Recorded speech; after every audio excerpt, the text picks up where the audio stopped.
আমাদের ফার্স্ট ভিডিওতে দেখানো হয়েছিল প্রোনাউনের বিভিন্ন ফর্ম, যেমন সাবজেক্টের রূপ, অবজেক্টের রূপ এবং পজেসিভের রূপ। এদের ব্যবহারগুলো দেখানো হয়েছিল প্রোনাউনের, এবং বি ভার্ব এবং হ্যাভ ভার্বের ব্যবহারও দেখানো হয়েছিল। আজকের আমরা পুরোমাত্রায় টেন্সের মধ্যে প্রবেশ করছি। আজকের আমরা প্রেজেন্ট টেন্সটা শেষ করব।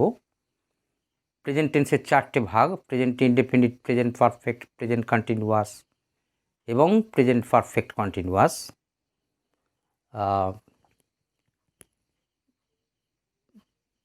তার আগে বলি, টেন্সটা জানতে গেলে আগে ওই ক্রিয়াপদের মূল ফর্ম, যাকে আমরা ধাতু বলি বা ইংরেজিতে বলা হয় রুট ওয়ার্ড, সেইটা একটু জানা দরকার। মনে রাখতে হবে, ভার্বের রুট ওয়ার্ড বা ধাতুর পরে যে সাফিক্সগুলো যোগ করা হয়, সেই সাফিক্স অনুসারে টেন্স কিন্তু বিভিন্ন রকমের হয়। টেন্স আইডেন্টিফাই করতে গেলে আগে দেখতে হবে যে ধাতুর পরে বাংলা ক্রিয়াপদে কি সাফিক্সটা যোগ করা হয়েছে, তদনুসারে টেন্সটা চিনতে হয়। বাংলা ক্রিয়াপদের মূলকে বলা হয় তাহলে ধাতু, এবং ধাতুর পরে যদি লাম, লে, ল এই সাফিক্সগুলো যদি বসানো হয়, বসিয়ে বাংলা ক্রিয়াপদ গঠিত হয়, চলতি বাংলার ক্রিয়াপদ যদি গঠিত হয়, তাহলে জানতে হবে সেটা একটা পাস্ট টেন্স। এবং ধাতুর পরে যদি ব, বে এই সাফিক্সগুলো বসিয়ে ক্রিয়াপদ গঠন করা হয়, তাহলে জানতে হবে সেটা ফিউচার টেন্স। আর ধাতুর পরে লাম, লে, ল এবং ব, বে না থাকলে, যে ক্রিয়াপদের মধ্যে এগুলো না থাকবে, সেটাই প্রেজেন্ট টেন্স। এখন আমরা প্রেজেন্ট ইনডেফিনিট নিয়ে আলোচনা করছি। এর বোর্ডের দিকে কেয়ারফুলি নজর দেওয়া যাক। যেমন বলা হচ্ছে যে আমি, প্রথম বাক্যে আছে আমি কাজটা করি। এই করির মূল ফর্মটা হচ্ছে কর, করের সাথে ই যোগ করে হলো করি, এটাই ক্রিয়াপদ।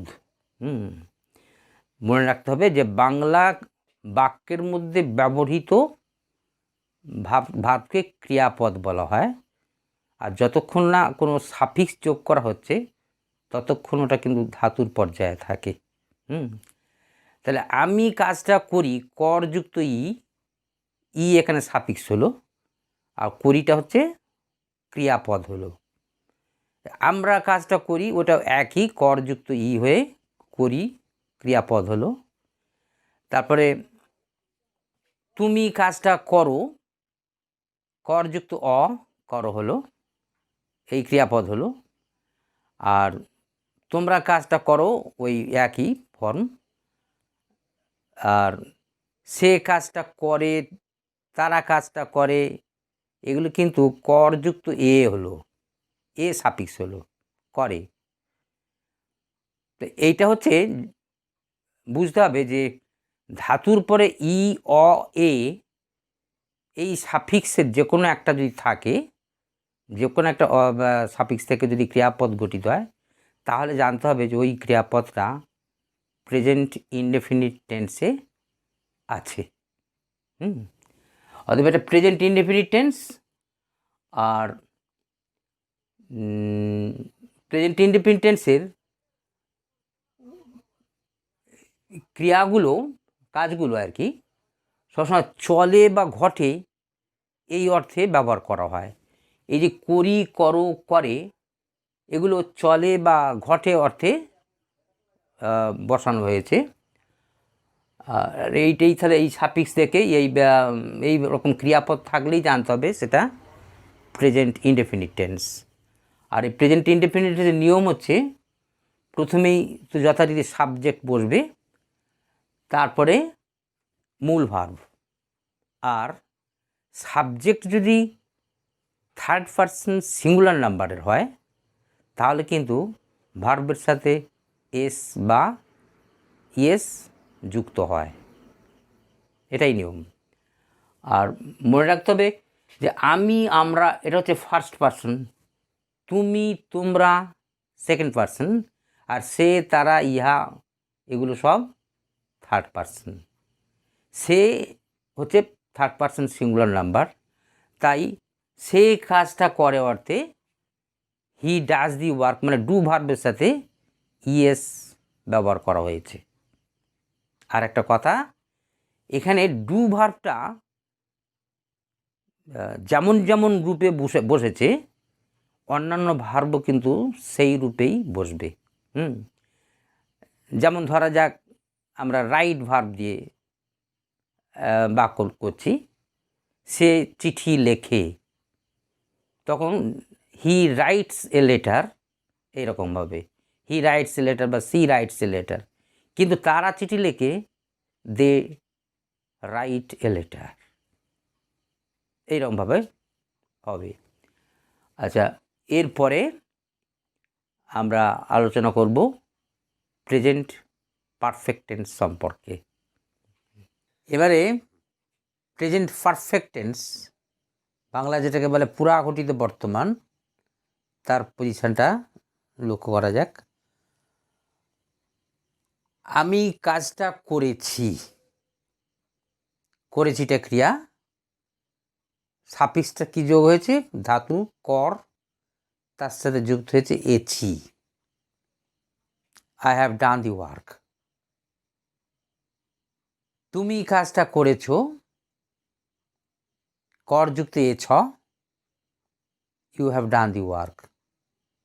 এছি হলো, এছ হলো, ধাতুর পরে এছি আর এছ। তারপরে আসছে সে কাজটা করেছে, কর যুক্ত এছে, হি বা she has done the work.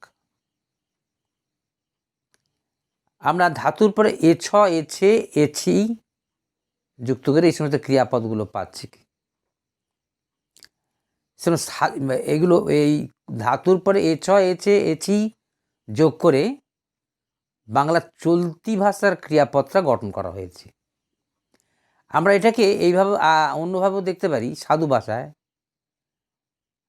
কর যুক্ত ইয়াছি, করিয়া আছি, এছির জায়গায় ইয়াছি এলো। তুমি কাজটা করেছো, করেছো মিন্স তুমি কাজটা করিয়া আছো, ইয়াছো এলো। সে কাজটা করেছে, করেছে পরিবর্তে আমরা বলতে পারি করিয়া আছে, করযুক্ত ইয়াছে। এরকম ধাতুর পরে ইয়াছি, ইয়াছো, ইয়াছে বসিয়েও ব্যাপারটা দেখা যায়। হ্যাঁ, তাহলে এ ছয় এছে, এছি থাকতে পারে, আর সাধু ভাষায় ইয়াছি, ইয়াছো, ইয়াছে এই সাফিক্সগুলো ধাতুর পরে থেকে প্রেজেন্ট পারফেক্ট টেন্সের বাংলা ক্রিয়াপদ গঠিত হতে পারে। যাই হোক, এর তাহলে ইংরেজিটা কেমন হচ্ছে সেটা তো দেখাই যাচ্ছে। প্রথমে সাবজেক্ট আসবে, সাবজেক্টের পরে হ্যাজ বা হ্যাভ আসবে, তারপরে ভার্বের থার্ড ফর্ম। আর প্রত্যেকটা ক্রিয়াগুলো সবই ঘটেছে বা চলেছে এই অর্থ প্রকাশ করছে। চলেছে, চল যুক্ত এছে, রিমেম্বার এছেটাও কিন্তু প্রেজেন্ট পারফেক্ট টেন্সের ওই চলতি বাংলা ভাষার ওই ক্রিয়াপদের একটা সাফিক্স এছে। চল যুক্ত এছে, ঘটেছে ওই ঘট যুক্ত এছে, অর্থাৎ এই গাছগুলো সব চলেছে বা ঘটেছে বোঝাচ্ছে। আশা করি কোনো জটিলতা নেই, তার মধ্যে কোনো কনফিউশন থাকার কথা নয়, খুব সহজ জিনিস এটা। ঠিক আছে, এরপরেই আমরা দেখব present continuous. Present continuous, continuous means ঘটমান, বাংলা থেকে বোঝা যাচ্ছে চলছে বা ঘটছে এমন অবস্থা বোঝাচ্ছে। 3টে করে উদাহরণ দেওয়া আছে, প্রত্যেকটা পার্সনের একটা করে, ফার্স্ট পার্সনের একটা, সেকেন্ড পার্সনের একটা, থার্ড পার্সনের একটা। আমি কাজটা করছি, আয়ের পরে যথারীতি অ্যাম এলো, I am doing the work. তুমি কাজটা করছো, করছো কর যুক্ত ছ, করছো। আর তাহলে you are doing the work, সে কাজটা করছে, হি বা she is doing the work. তাহলে অ্যামিজার আসছে আর আইনজি যুক্ত ভার্ব আসছে, কাজগুলো চলছে বোঝাচ্ছে। অতএব জটিলতা কিছুই নেই বোঝার পক্ষে, খুবই সহজ। অতএব অযথা ভয় পাওয়ার দরকার নেই। একটু মনোযোগ দিলেই সব কিছু জলের মতো পরিষ্কার হয়ে যাবে। হ্যাঁ, এই যে প্রেজেন্ট কন্টিনিউয়াস গেল, আর অনেকে আবার এটাকে সাধু ভাষায় সাফিক্স নিয়ে গিয়ে বুঝতেও পারে। করছি মানে করিতেছি, কর যুক্ত ইতেছি, আর করছো মানে করিতেছ, কর যুক্ত ইতেছ। সে কাজটা করছে মানে করিতেছে, কর যুক্ত ইতেছে। এরকম ধাতুর পরে ইতেছি, ইতেছ, ইতেছে, এই সাফিক্সগুলো বসীয় বাংলা সাধু ভাষার ক্রিয়াপদ গঠিত করেও এইভাবে আমরা প্রেজেন্ট কন্টিনিউয়াসটাও বুঝতে পারি। তাহলে এই হয়ে গেল প্রেজেন্ট কন্টিনিউয়াস। এবারে বোঝা যাক প্রেজেন্ট পারফেক্ট কন্টিনিউয়াস, পুরা ঘটিত ঘটমান বর্তমান। তাহলে প্রেজেন্ট পারফেক্ট কন্টিনিউয়াস বাংলার হচ্ছে পুরা ঘটিত ঘটমান বর্তমান। পারফেক্টের বাংলা হচ্ছে পুরা ঘটিত, আর কন্টিনিউয়াসের বাংলা হচ্ছে ঘটমান, পুরা ঘটিত ঘটমান বর্তমান। প্রথম বাক্য হচ্ছে আমি সকাল থেকে কাজটা করছি। আচ্ছা, আমি সকাল থেকে কাজটা করছি আর আমি কাজটা করছি আগে হয়েছে প্রেজেন্ট কন্টিনিউয়াস। দুটো বাক্যের মধ্যে পার্থক্যটা কী লক্ষ্য করছি? একটাতে আছে সকাল থেকে কাজটা শুরু হয়েছে, সকাল থেকে কাজটা করছি মানে সকাল থেকে শুরু হয়েছে, এখনও চলছে। আর আগে প্রেজেন্ট কন্টিনিউয়াসে ছিল কি,